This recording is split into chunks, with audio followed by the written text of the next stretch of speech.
बुजुर्ग महिला प्लास्टिक के एक डिब्बे से निकालकर कुकीज खा रही थी। डब्बा रमेश की तरफ बढ़ाकर बोली, लो तुम भी खाओ।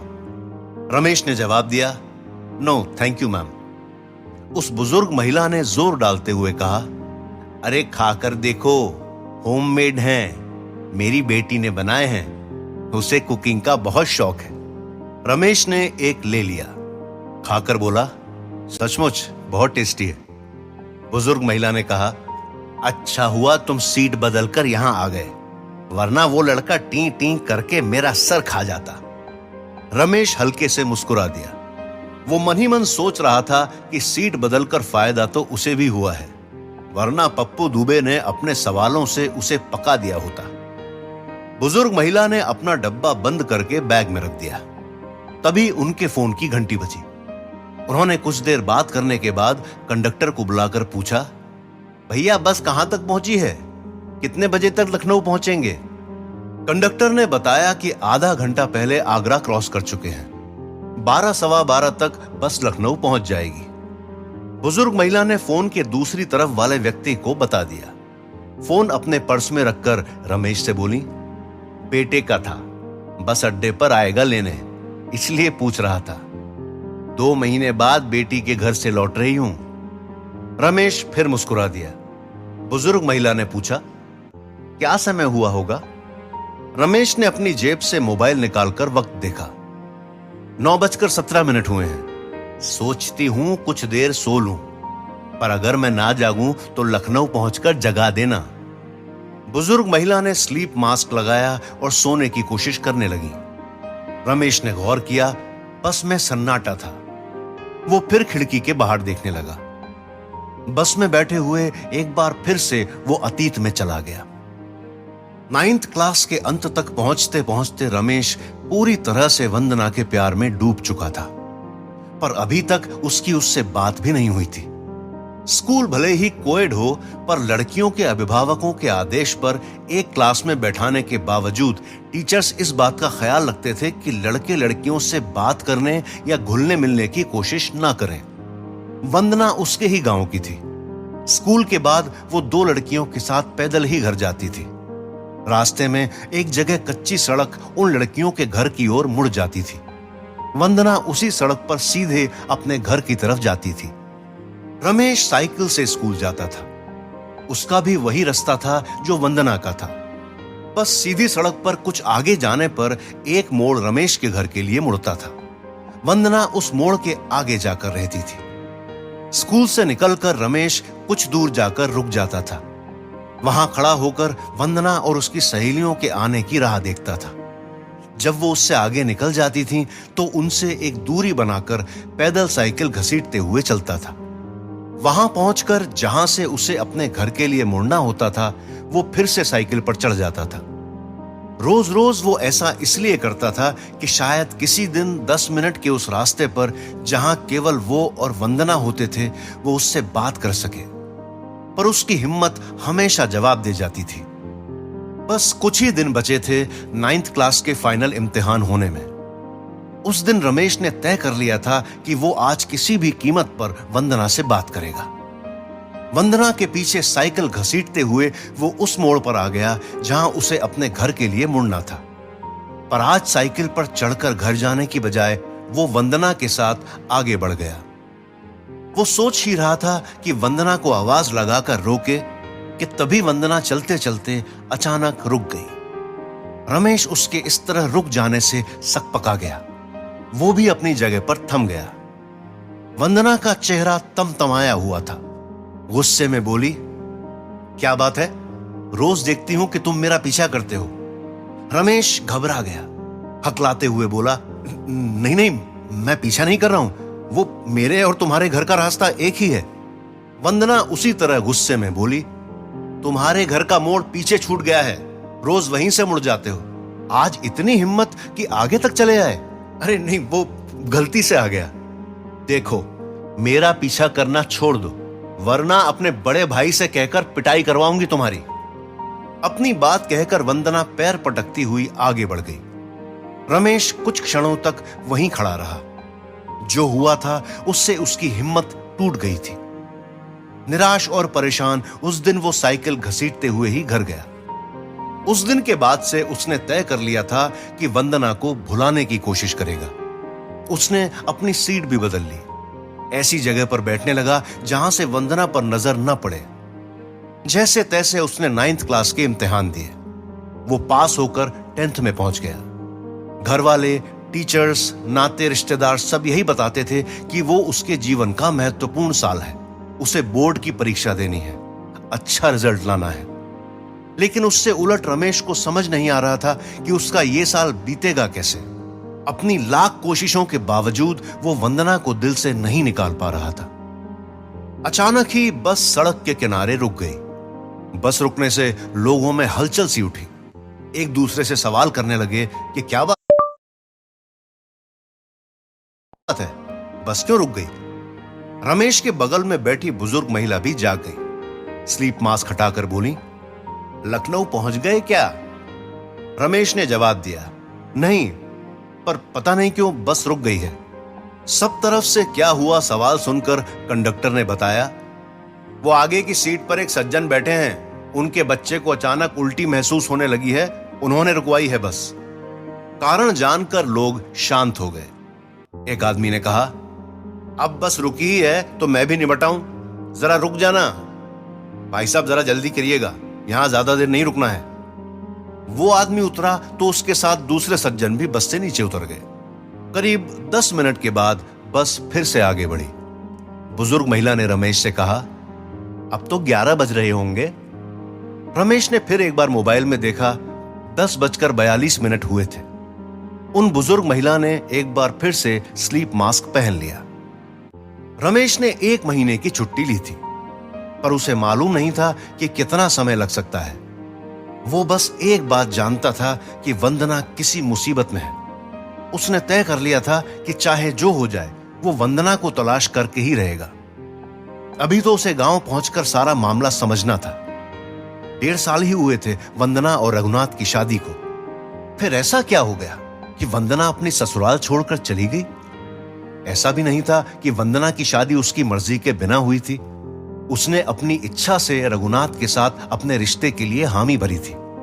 रघुनाथ से शादी करने के लिए ही तो उसने उसके साथ शादी करने से इनकार किया था। वंदना के परिवार वालों को उसका और रमेश का रिश्ता कबूल नहीं था।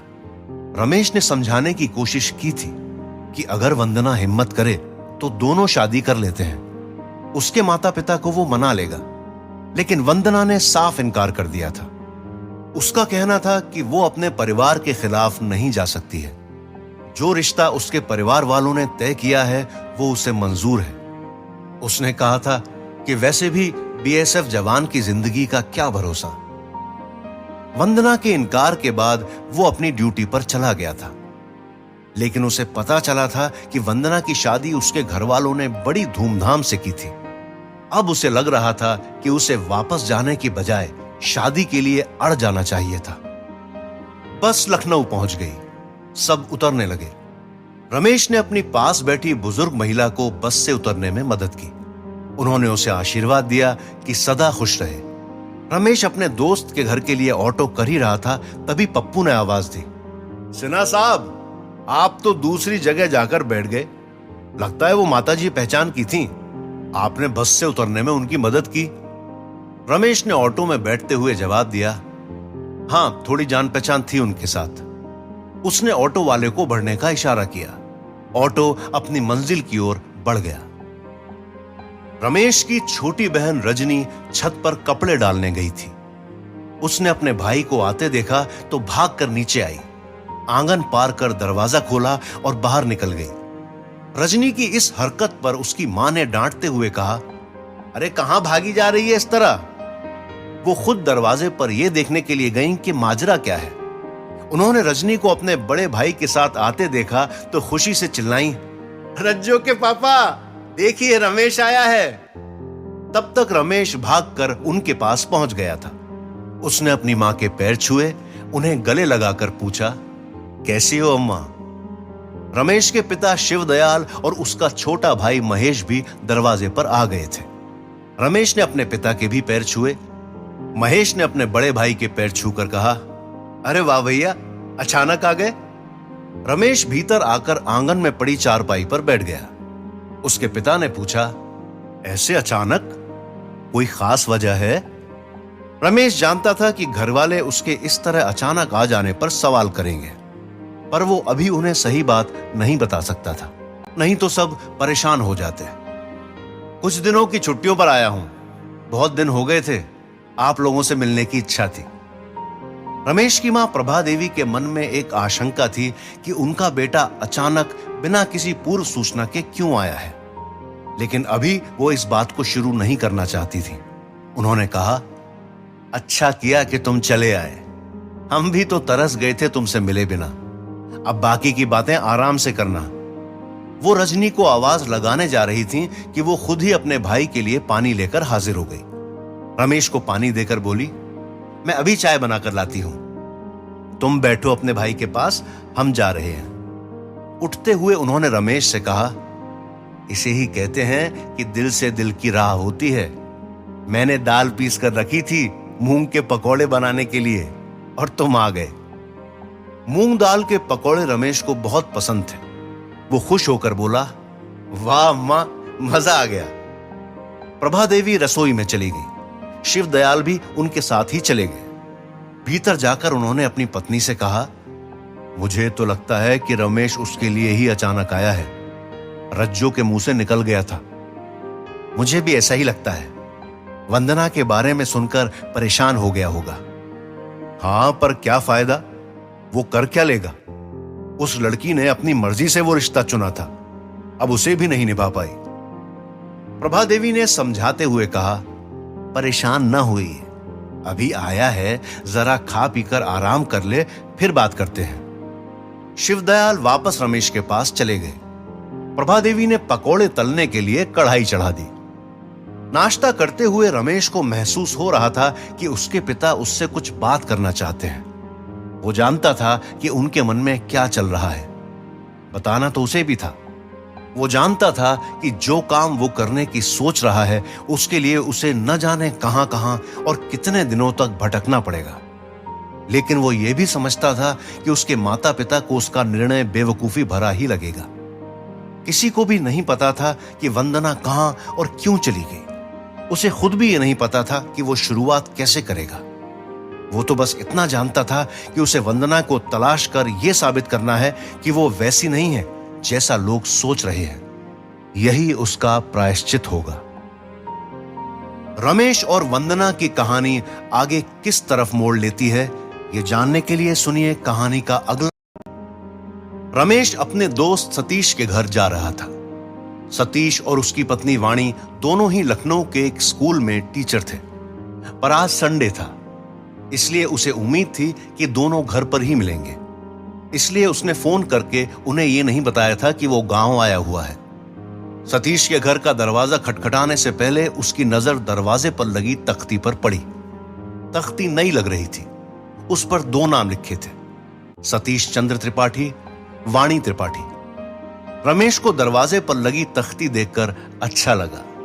उसने दरवाजा खटखटाया। कुछ देर बाद एक बच्चे ने दरवाजा खोला। रमेश को देखकर पहचानने की कोशिश करने लगा। मानव, पहचाना नहीं? मैं रमेश अंकल, तुम्हारे पापा का दोस्त। 7 साल का मानव कोई 2 साल बाद उसे देख रहा था। उसने नमस्ते करते हुए कहा, रमेश अंकल, पापा मम्मी तो घर पर नहीं है। तभी भीतर से मानव की दादी ने पूछा, कौन आया है मन्नू, किससे बात कर रहे हो? रमेश अंदर चला गया। आंगन में चारपाई पर सतीश की मां बैठी थी। रमेश ने उनके पैर छूकर कहा, कैसी हो चाची?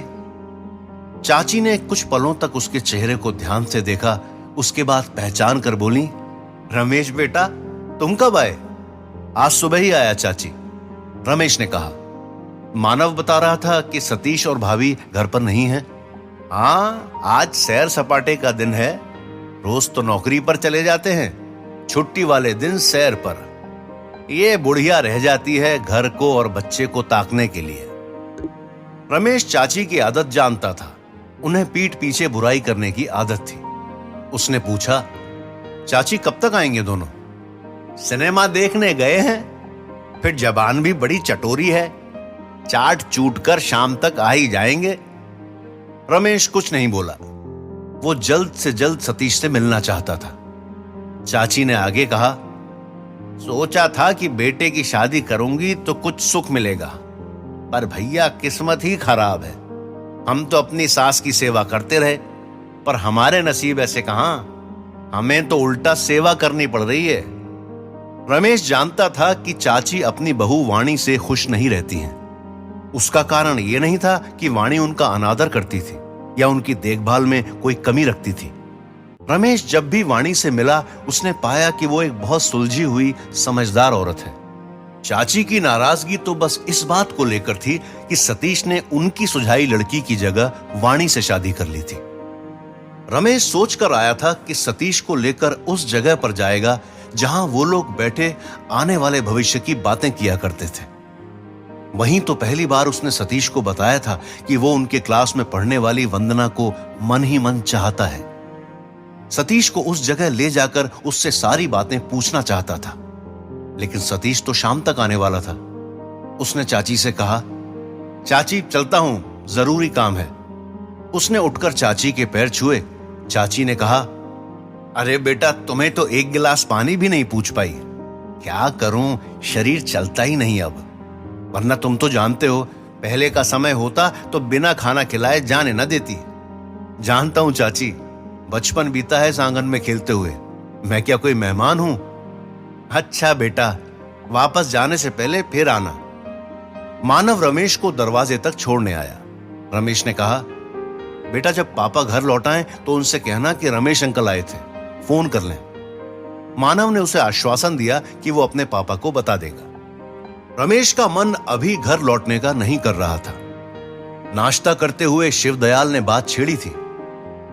बात तो ठीक है तुम्हारी कि बहुत दिनों से तुम घर नहीं आए थे, हम भी तुमसे मिलना चाहते थे, लेकिन फिर भी बिना कुछ बताए एकदम अचानक ही आ गए। मतलब यह है कि नवरात्रों के समय छुट्टी लेते, त्योहार साथ मना लेते और तुम्हारी बात भी कहीं ना कहीं पक्की कर देते। पापा बताया था ना कि अभी मुझे शादी नहीं करनी है। अभी नहीं करनी है का क्या मतलब है? तुम्हारा दोस्त सतीश एक लड़के का बाप बन गया है और तुम हो कि शादी को तैयार ही नहीं। कोई छोटे तो हो नहीं, 27 के हो जाओगे इस दिसंबर में। पापा 26 की उम्र कोई बहुत नहीं होती आजकल। हमको ना सिखाओ, सब समझते हैं। बेवजह एक जगह अपनी सुई अटका कर बैठे हो, कब तक उसके लिए अपनी जिंदगी खराब करोगे? अच्छा हुआ कि नहीं हुई शादी, जहां की वहां तो निभा नहीं पाई। रमेश को अपने पिता की बात अच्छी नहीं लगी, लेकिन वो चुप रहा। बात आगे बढ़ती, पर तभी फोन आ गया। शिवदयाल को जाना पड़ा। शिवदयाल एक राजनीतिक दल के कार्यकर्ता थे। पार्टी के एक नेता पास के मऊ क्षेत्र में आ रहे थे। शिवदयाल उनकी ही आवभगत के लिए गए थे। रमेश टहलते हुए उस जगह पहुंचा जहां कई साल पहले वंदना ने उसे डांटा था। रास्ता वही था, बस कच्ची सड़क पक्की हो गई थी। लेकिन रमेश को लगा जैसे सब कुछ फिर से वैसा ही हो गया हो। वो साइकिल लिए सर झुकाए खड़ा है। वंदना उसे धमका रही है कि अपने बड़े भाई से कहकर पिटाई करवाएगी। 10th क्लास को शुरू हुए 2 महीने हो गए थे। रमेश पूरी कोशिश कर रहा था कि वंदना की तरफ से अपना मन हटा सके, पर खुद को असमर्थ पा रहा था। बात इतनी आसान थी भी नहीं। कोई दूर होता तो उसे भुला पाना आसान भी होता, पर वंदना तो रोज उसी क्लास में बैठती थी जहां वो बैठता था। वो भले ही लाख उससे नजरें बचाने की कोशिश करता था, पर वो वहीं है ये एहसास अपने मन से कैसे निकाल पाता? उसकी सारी कोशिश बेकार जा रही थी। वंदना से भागने की कोशिश उसे और ज्यादा उसकी तरफ ढकेलती थी। बड़ी मुश्किल में था रमेश। अपनी परेशानी किसे बताए? बस एक ही व्यक्ति था, उसका दोस्त सतीश। एक दिन उसने ही पूछ लिया कि आखिर बात क्या है, वो इतना परेशान क्यों रहता है। रमेश ने उसे सारी बात बताई। सुनकर वो भी सोच में पड़ गया। कुछ देर सोचने के बाद बोला, यार ये तो विकट समस्या है। वो तुम्हें चाहती नहीं है और तुम उसे भूल नहीं पा रहे हो, पर कुछ उपाय तो करना ही पड़ेगा। इस तरह कब तक चलेगा? सतीश ने उससे कहा कि वो उसकी समस्या का समाधान जरूर निकालेगा। एक मोटरसाइकिल रमेश के पास आकर रुकी। रमेश भाई, कब आए? ये सड़क के किनारे खड़े क्या कर रहे हो? रमेश ने देखा मोटरसाइकिल पर जुनैद था। उसके अपने बाग थे।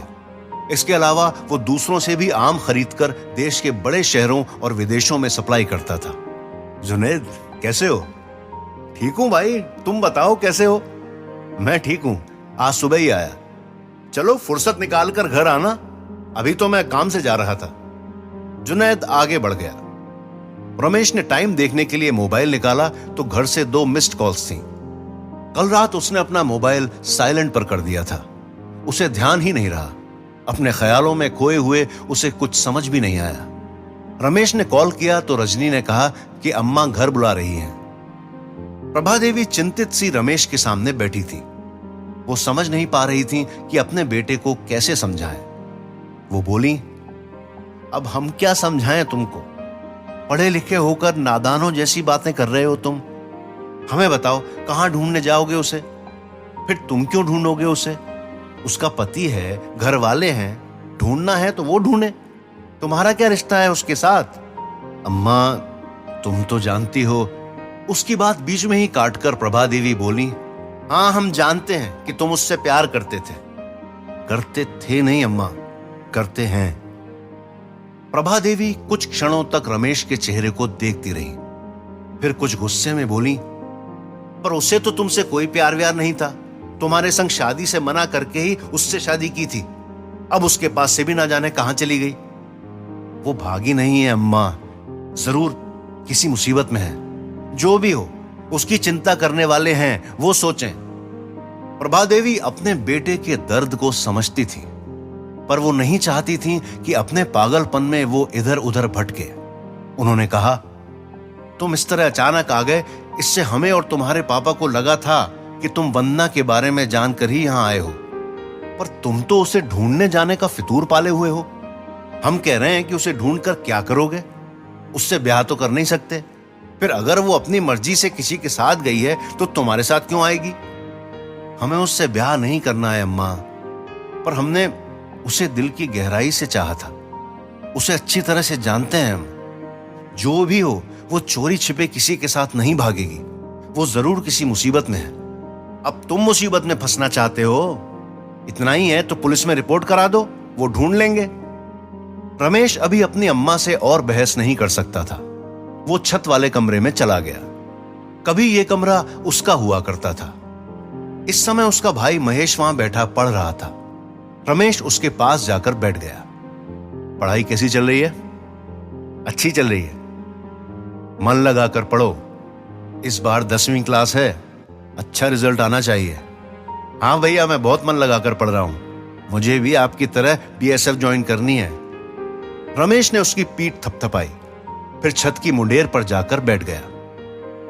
रमेश जानता था कि वंदना के लिए उसकी भावनाओं को लोग समझ नहीं पाएंगे। जहां प्यार केवल पा लेने का ही नाम रह गया है, वहां वो वंदना के लिए अपने प्यार को लोगों को कैसे समझा पाएगा? उन्हें तो उस लड़की के लिए उसका प्यार पागलपन ही लगेगा, जिसने उसके प्यार को ठुकराकर किसी और का हाथ थाम लिया हो। उसे वंदना के रघुनाथ से शादी कर लेने पर दुख हुआ था, पर दिल में कहीं एक तसल्ली थी कि वो रघुनाथ के साथ खुश रहेगी। लेकिन यह पता चलने पर कि वो अपनी ससुराल से गायब है, वो बेचैन हो उठा था। रमेश सोचने लगा कि वंदना की खोज कहां से शुरू करे। ये सोचते हुए उसे अपनी मां की कही बात याद आई, वंदना के गायब होने की रिपोर्ट पुलिस में कर दो, वो उसे ढूंढ लेंगे। अपनी मां की कही इस बात से उसे एक रास्ता सूझा।